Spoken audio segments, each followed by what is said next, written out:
अब वहाँ पे पहले शुरुआत में कांग्रेस के अंदर ये था कि रायबरेली से लड़े प्रियंका गांधी और अमेठी से लड़े राहुल गांधी। लेकिन इसमें एक बहुत बड़ी, जो मैं आपको एक बात बता रहा हूँ कि इसमें एक बहुत बड़ी दुविधा सोनिया गांधी की हमेशा रही। अच्छा। कि वो कभी भी जो है ये नहीं चाहती थी कि राहुल गांधी के पैरेलल कोई प्रियंका गांधी को खड़ा किया जाए। रायबरेली अगर राहुल गांधी जीत जाते हैं तो प्रियंका वाड्रा को फिर जो है वायनाड से बाय इलेक्शन में जहाँ तक मेरा तजुर्बा है, तो फिर ये सोनिया गांधी वाला मेरा जो अनुभव है और मेरा जो तजुर्बा है उससे मुझे नहीं लगता कि वायनाड से जो है प्रियंका गांधी चुनाव लड़ेगी। अच्छा, मुझे बिल्कुल नहीं लगता। तो फिर ये प्रियंका गांधी को अगर हाउस में भेजना ही होता तो राज्यसभा लोकसभा के कई मौके थे। अच्छा। वायनाड ही क्यों? ऐसा वायनाड राज्यसभा से तो सही बात है, कहीं से भी भेज सकते थे, लोकसभा से भेज सकते थे। वैसे ये भी कहा जाता है कि जो इटालियन मदर्स होती है वो हिंदुस्तानी मदर्स की तरह होती है। अच्छा, ये कहाँ से पता लगा आपको? ये मैंने पढ़ा है। अच्छा अच्छा। कि वो हमेशा जो है जो पुत्र होता है उसके साथ होती है। हाँ, तो पुत्र को प्रोटेक्शन देती है। हाँ, जैसे हिंदुस्तानी मदर है। हाँ। तो इटालियन मदर और हिंदुस्तानी मदर में बड़ी समानता है इस मामले में। अच्छा अच्छा। नमस्कार, भारत एक्स फैक्टर में आपका स्वागत है। मैं हूं श्रवण गुप्ता और आप देख रहे हैं भारत एक्स फैक्टर। आज हमारे साथ मौजूद हैं सीनियर जर्नलिस्ट विपिन धूलिया और हम लोग आज बात करेंगे अमेठी और राहुल की। जैसा कि आप सबको अब तक मालूम पड़ गया होगा कि राहुल गांधी ने अमेठी से नामांकन दाखिल नहीं किया, वो चले गए रायबरेली की सीट पर, वहाँ से उन्होंने नामांकन दाखिल किया। क्या राहुल डर गए अमेठी से? रायबरेली से क्यों लड़ा? और प्रियंका गांधी वाड्रा क्यों नहीं लड़ी? ये तमाम चीज़ें हैं, तो इनसे बात करेंगे विपिन धूलिया से। तो शुरुआत करते हैं। विपिन भाई, इस पूरे मसले को कैसे देखते हैं आप? देखिए, बड़ा इन्होंने एक राजनीतिक मसला तो है ही, लेकिन एक पारिवारिक मसला भी ये काफ़ी हद तक हो गया है। और सबसे बड़ी बात ये है कि जो रायबरेली सीट, जो ट्रेडिशनल सीट थी जहाँ से फिरोज गांधी लड़ते थे, उसके बाद वहाँ से इंदिरा गांधी लड़ी। बीच में जब सोनिया गांधी वहाँ से चुनाव नहीं लड़ी है, गांधी 84 के बाद, तो वहाँ पे फिर शीला कौल के परिवार की कैंडिडेट चुनाव लड़ी, फिर अरुण नेहरू भी चुनाव लड़े थे। तो इस तरह से वो गांधी नेहरू परिवार की एक पारंपरिक सीट थी और वहाँ से वो लगातार जीतते रहे। अमेठी में पिछली बार एक बहुत बड़ा सेटबैक ये लगा कि राहुल गांधी, जिसको कि पूरा नर्चर किया था इंदिरा गांधी ने संजय गांधी को नजर में रख के, और पहली बार संजय गांधी अमेठी से चुनाव जीते थे। उसके बाद दुर्घटना में 81 में उनकी जब मौत हुई तो वहाँ से फिर राजीव गांधी को इंदिरा गांधी ने वहाँ से उतारा। ये मेनका गांधी को ये बात नागवार गुजरी थी और उस वक्त वो जो है राजीव गांधी के खिलाफ इलेक्शन लड़ी थी, जो कि राजीव गांधी चुनाव जीत गए थे। और आखिरकार मेनका गांधी उस मेन स्ट्रीम, जो नेहरू गांधी फैमिली की मेन स्ट्रीम की जो राजनीति थी, उससे किनारे हो गई और वो जो है राहुल गांधी, राजीव गांधी की एक ऐसी सीट हो गई जिस तरह से रायबरेली इंदिरा गांधी की सीट थी। तो 84 के बाद जरूर ये हुआ कि जब मिसेस गांधी नहीं रही तो वहाँ से फिर शीला कौल, फिर एक बार अरुण नेहरू, और फिर एक बार अरुण नेहरू को जब डिफेक्ट हुए थे कांग्रेस पार्टी से, तो वो जो है उनको टिकट दिया था अपोजिशन पार्टी ने, जनता दल ने, जिसमें विश्वनाथ प्रताप सिंह उसके अध्यक्ष थे। और वहाँ पे जो है प्रियंका गांधी ने अरुण नेहरू के खिलाफ बहुत जमकर कंप्लेन किया था और वहाँ सतीश शर्मा ने अरुण नेहरू को हटा दिया था रायबरेली सीट से। इस तरह वो ट्रेडिशनल सीट रही है हमेशा। लेकिन इधर जब मिसेस सोनिया गांधी ने उस सीट को छोड़कर रायबरेली की बात कर रहा हूँ, उस समय रायबरेली को फोकस कर रहा हूँ। रायबरेली में जब मिसेस सोनिया गांधी ने इस सीट से जो है चुनाव लड़ने से मना किया, राज्यसभा में चली गई वो राजस्थान से, तो ये सवाल उठा कि रायबरेली सीट से किसको चुनाव लड़ाया जाए। अब वहाँ पे पहले शुरुआत में कांग्रेस के अंदर ये था कि रायबरेली से लड़े प्रियंका गांधी और अमेठी से लड़े राहुल गांधी। लेकिन इसमें एक बहुत बड़ी, जो मैं आपको एक बात बता रहा हूँ कि इसमें एक बहुत बड़ी दुविधा सोनिया गांधी की हमेशा रही। अच्छा। कि वो कभी भी जो है ये नहीं चाहती थी कि राहुल गांधी के पैरेलल कोई प्रियंका गांधी को खड़ा किया जाए। प्रियंका गांधी ने पहले भी प्रियंका गांधी ने ये कहा कि भाई हम प्रचार करेंगे। प्रियंका गांधी ने पहले भी इच्छा जाहिर की थी।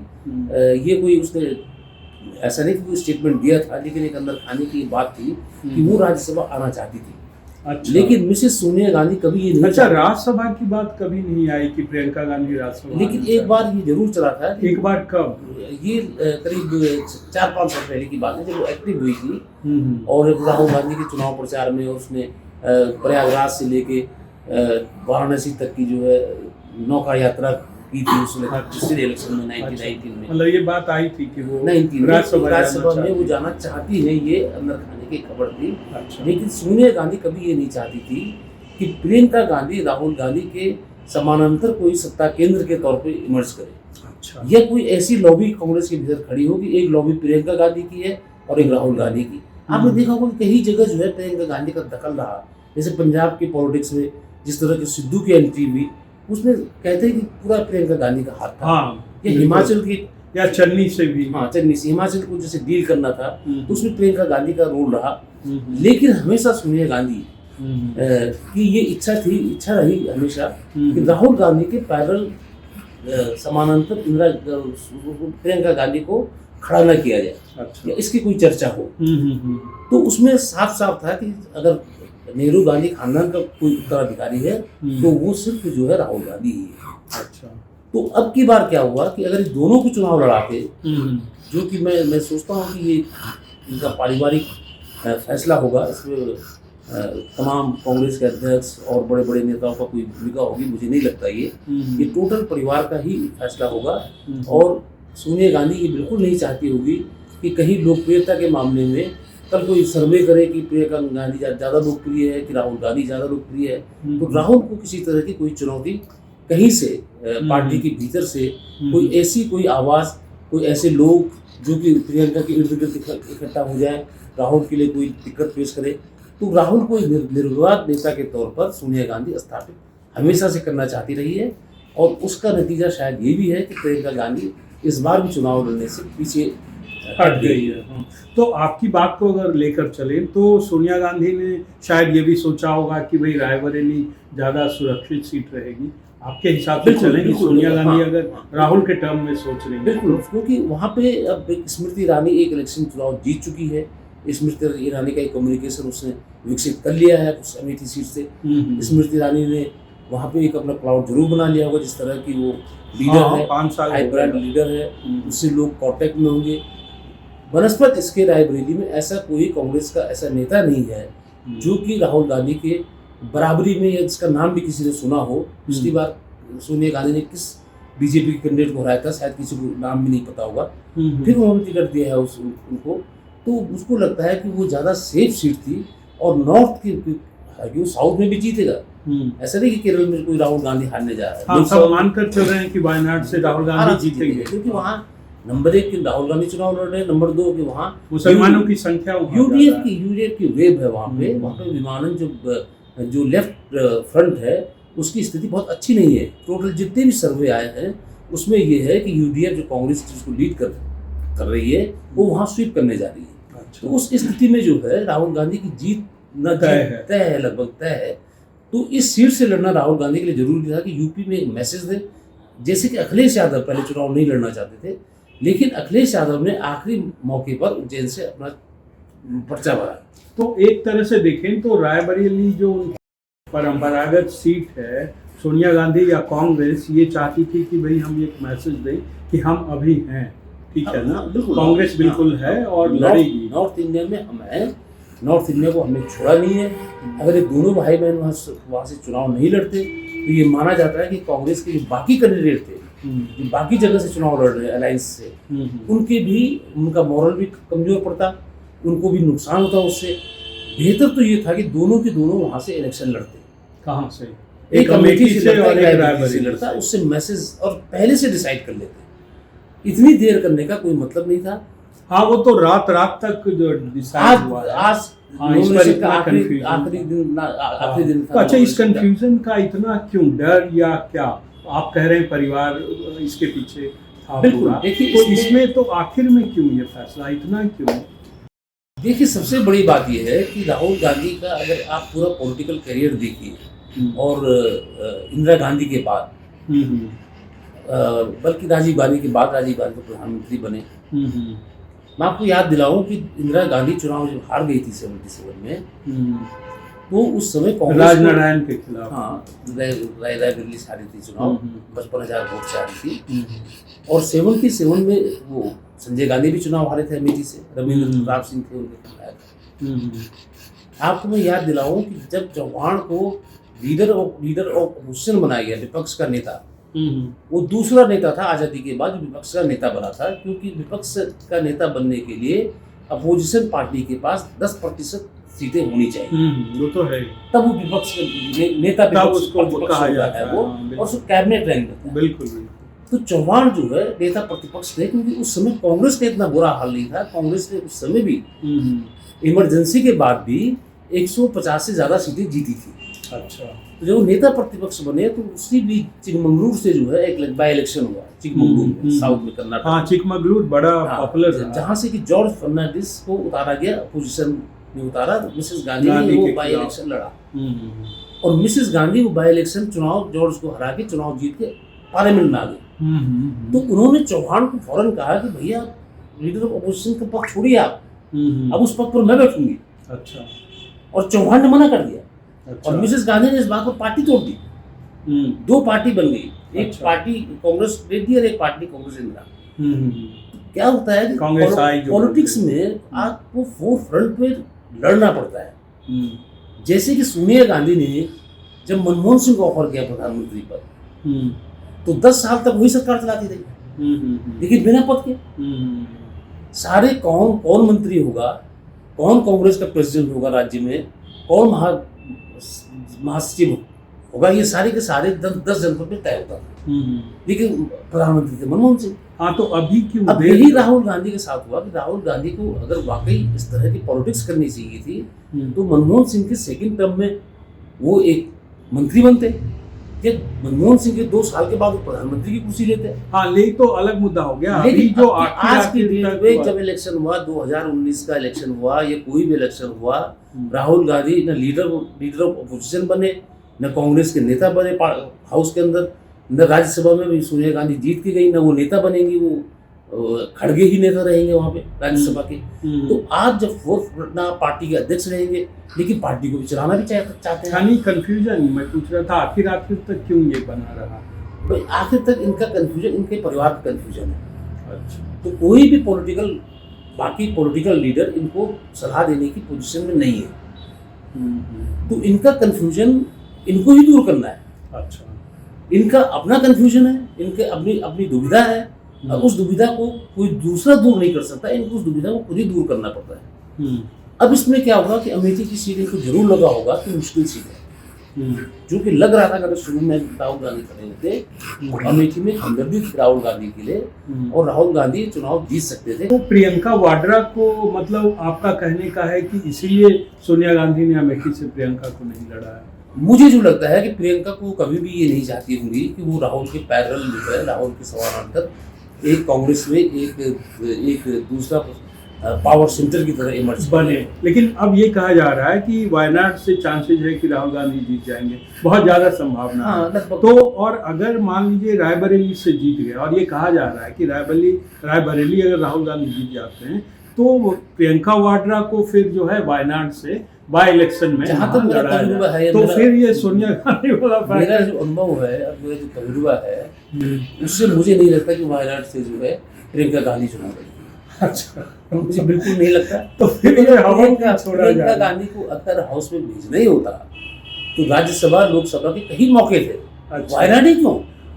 ऐसा वायनाड राज्यसभा से तो सही बात है, कहीं से भी भेज सकते थे, लोकसभा से भेज सकते थे, इतनी सीटें आपकी सेफ सीट है, कर्नाटक से भेज सकते हो, आंध्र प्रदेश में आप।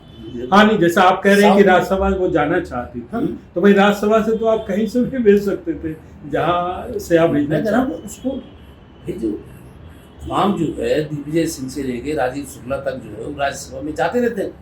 इसका मतलब है कि ये शोशेबाजी है। ये कहा जा रहा है कि नहीं वायनाड में कोई मतलब नहीं है। वायनाड में जो है मुझे नहीं लगता कि वायनाड कोई ऐसी क्या बात है वायनाड की।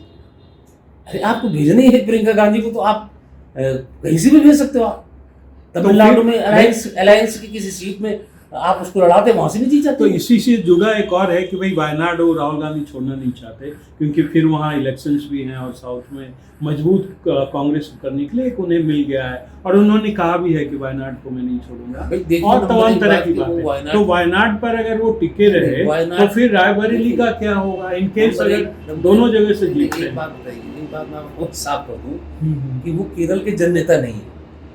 केरल से वो इसलिए जीत रहे हैं कि वहाँ यूडीएफ की वेब है, कांग्रेस लीड शामिल है, कांग्रेस के नेतृत्व का फ्रंट है जो यूनाइटेड डेमोक्रेटिक फ्रंट है, उसकी वेब है, इसलिए जीत रहे हैं वो। अच्छा, वो तमिलनाडु से अगर जयललिता की जो पार्टी है लड़ेंगे तब थोड़ी चुनाव जीतेंगे। तो साउथ इंडिया से राहुल गांधी वहां से चुनाव जीतेंगे जहां से कि वहां कांग्रेस का फ्रंट जो हो या कांग्रेस पार्टी हो उसकी वेब होगी। राहुल गांधी अपने बूते थोड़ी जीतेंगे। तो राहुल गांधी को अगर कांग्रेस को मजबूत करना है तो उनको नॉर्थ इंडिया में कंसंट्रेट करना पड़ेगा। साउथ इंडिया में तो बीजेपी से कहाँ लड़ना है आपको तमिलनाडु में बीजेपी है नहीं, केरल में बीजेपी है नहीं, आपकी लड़ाई तो भारतीय जनता पार्टी से है भाई। तो आप उस जगह अपनी जगह बनाइए जहां आप सीधे सीधे बीजेपी से कन्फ्रंट करें।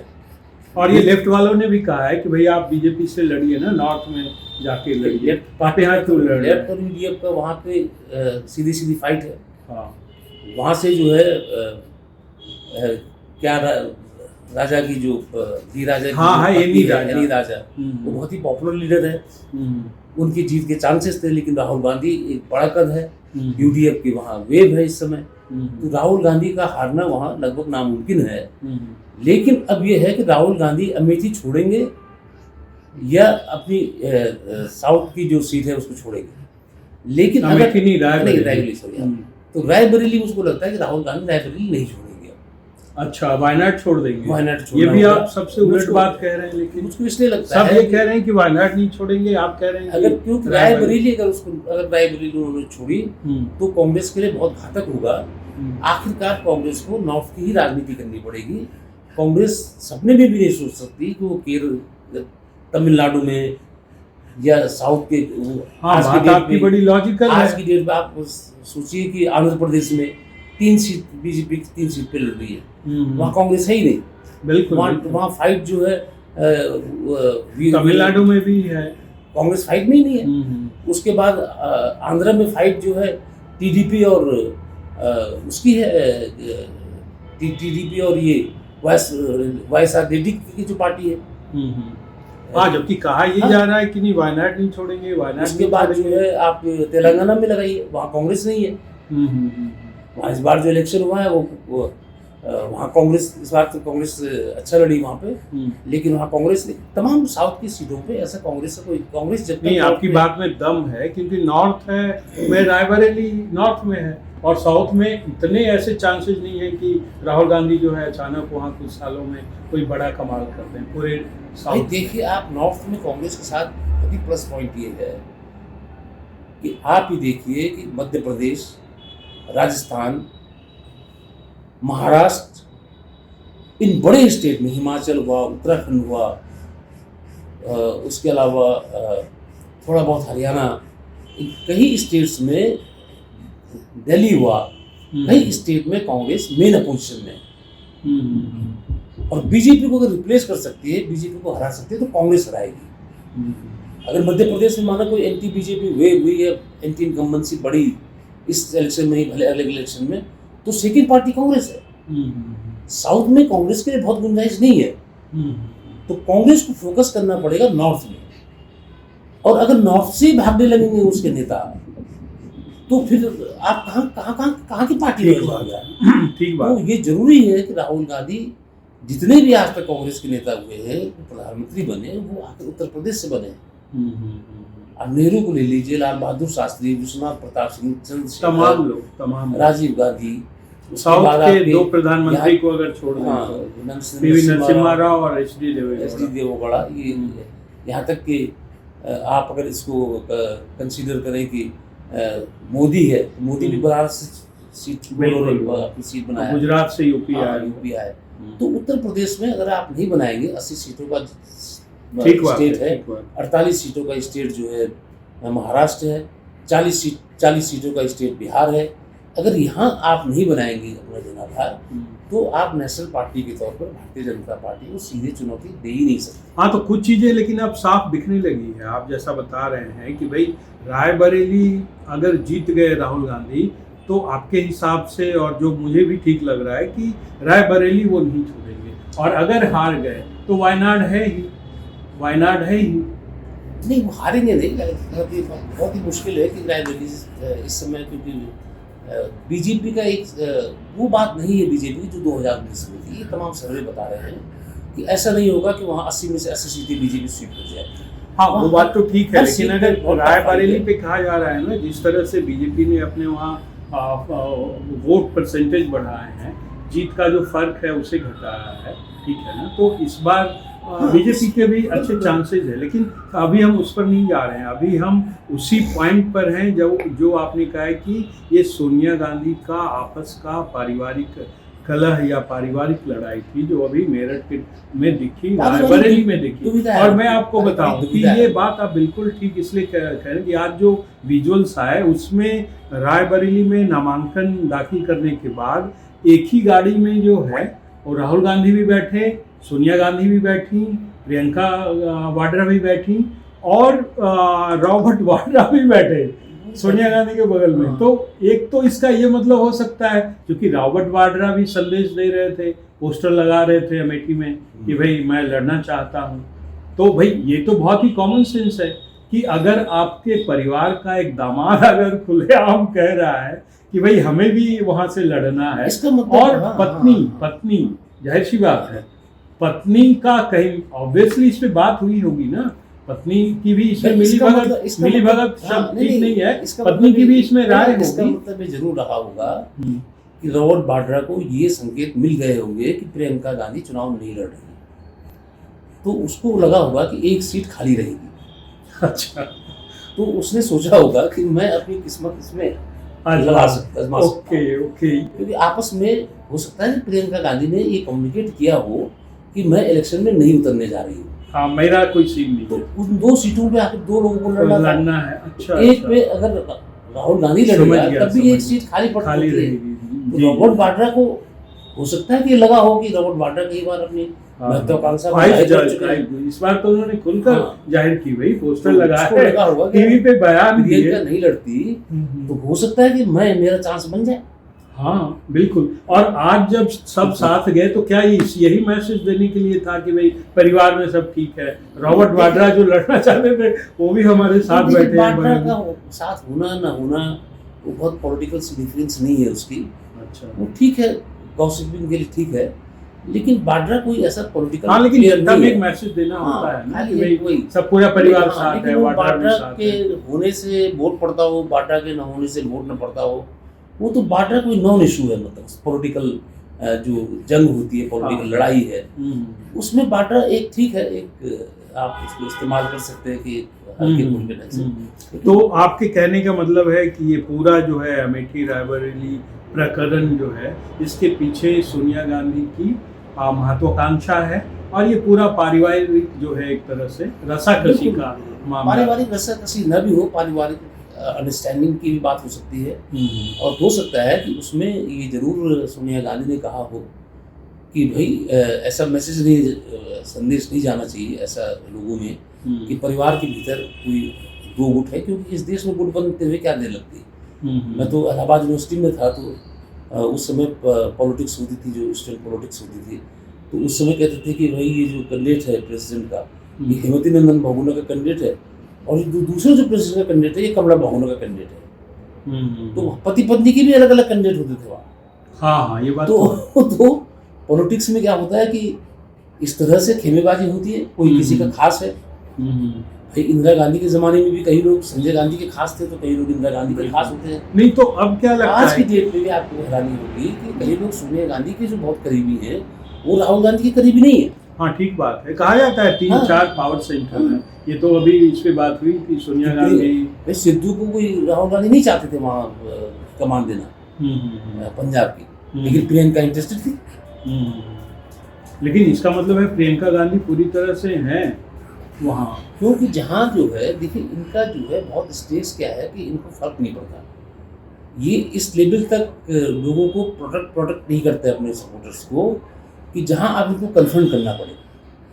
ये तब होता है कि मैं कहूँ कि भाई ये मेरा आदमी है, मैं इसको ये बनेगा किसी भी हालत में। जहाँ ये इस तरह की सिचुएशन आती है वहाँ वो उसको एग्री कर लेते हैं। तो वहाँ उस तरह की क्योंकि ये पॉलिटिकल ब्रीड नहीं है, ये उस तरह की अपब्रिंगिंग नहीं है, ये कोई अखिलेश यादव नहीं है ये कि जो बचपन से जिनकी जो है उस तरह की उन्होंने पॉलिटिक्स देखी हो, पॉलिटिक्स की हो।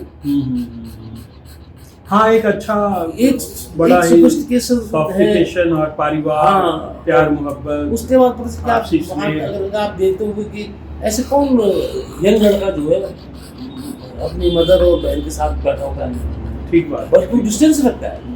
लेकिन अगर आप राहुल गांधी और सोनिया गांधी को हाउस में देखोगे, लोकसभा में पता चलेगा बगल में बैठे हुए। तो क्या सोनिया गांधी आने वाले हमेशा के लिए प्रियंका गांधी का रास्ता बंद करने की सोच? सोनिया गांधी के पास में वक्त कितना है, तो अल्टीमेटली तो वक्त बहुत बड़ी चीज है। लेकिन सोनिया गांधी जरूर है कि सोनिया गांधी ये प्रोजेक्ट करके जाएंगी कि उसके बाद अगर कांग्रेस का कोई उत्तराधिकारी है तो वो राहुल गांधी है, जिसको लगातार कोशिश कर रही है। नहीं तो कभी भी वो जो है राहुल गांधी ने जब अध्यक्ष पद छोड़ा तो प्रियंका को बना सकती थी, प्रियंका को राज्यसभा में मिला सकती थी। लेकिन ऐसा कोई मौका नहीं आया जब सोनिया गांधी ने कोई ऐसा संकेत दिया हो कि प्रियंका गांधी के लिए उसके पास कोई राहुल के बजाय कोई ऑप्शन है प्रियंका गांधी। नहीं, आपने बड़ी बात कही है और इस पूरी चर्चा का मुझे लगता है कि ये निष्कर्ष है और आपकी बात बिल्कुल मुझे भी ठीक लगती है और ये दर्शक इस चीज़ को तय करेंगे कि ये पूरा प्रकरण जो है अमेठी का एक तरह से पारिवारिक था और इसके ये पहलू। वैसे ये भी कहा जाता है कि जो इटालियन मदर्स होती है वो हिंदुस्तानी मदर्स की तरह होती है। अच्छा, ये कहाँ से पता लगा आपको? ये मैंने पढ़ा है। अच्छा कि वो हमेशा जो है जो पुत्र होता है उसके साथ होती है। हाँ, तो पुत्र को प्रोटेक्शन देती है। हाँ, जैसे हिंदुस्तानी मदर है। तो इटालियन मदर और हिंदुस्तानी मदर में बड़ी समानता है इस मामले में। अच्छा, एक तरह से तो ये अच्छा है वैसे कि कहीं चीजें मिल रही है इटली और हिंदुस्तान में। विपिन भाई, आपने बहुत मजा आया आपके साथ बात करके, आपने बढ़िया बताया। अब देखते हैं लोगों को कैसा लगता है। तो ये थे विपिन ढोलिया।